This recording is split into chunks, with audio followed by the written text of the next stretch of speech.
Pemirsa, beberapa kasus hukum belakangan ini melibatkan pelaku yang masih di bawah umur. Kami akan soroti kasus ini, pemirsa.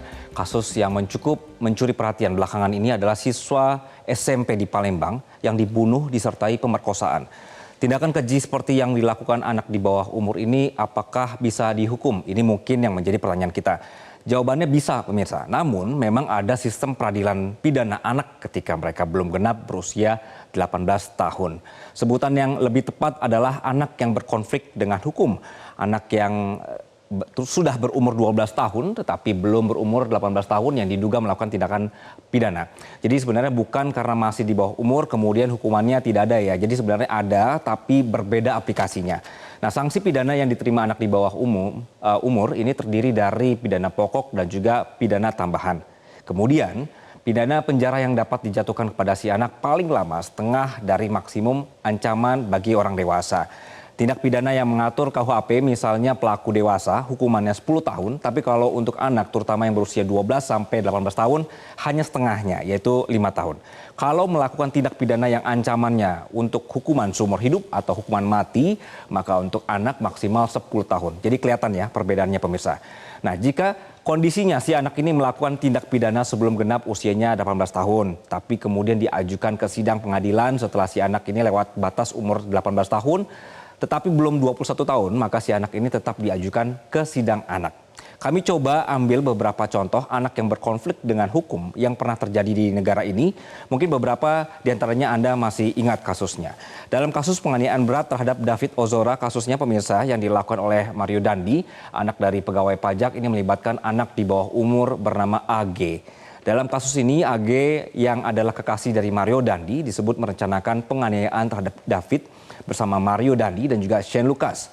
AG ditetapkan Polda Metro Jaya sebagai anak yang berkonflik dengan hukum karena usianya masih 15 tahun pada saat itu.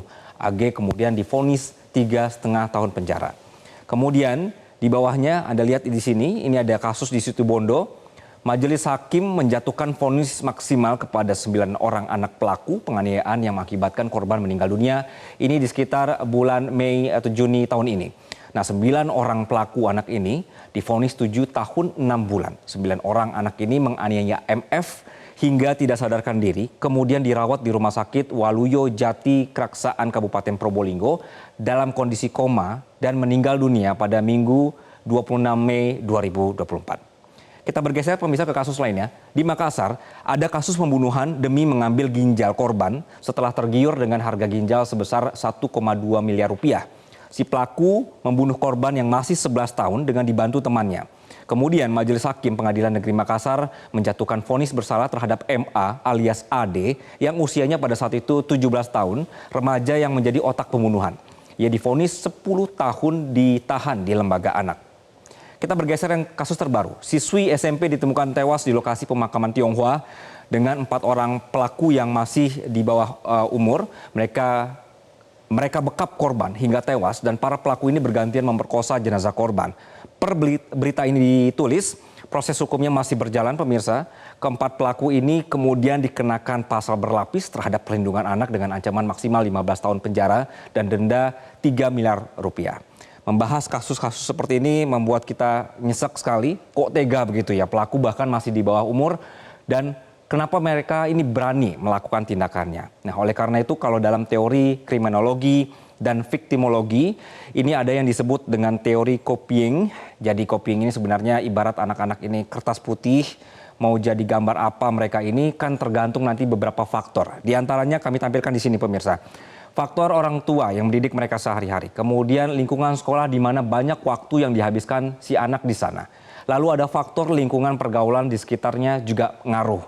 Di kasus-kasus sekitar kita, kadang si anak ini terlihat sangat baik, nurut, tapi begitu keluar rumah beda banget. Nah, kenapa bisa begitu? Nanti kami akan hadirkan kajiannya di kesempatan berbeda. Namun, lingkungan sekitar si anak berada, cara dia belajar sesuatu. Di rumah dia melihat apa?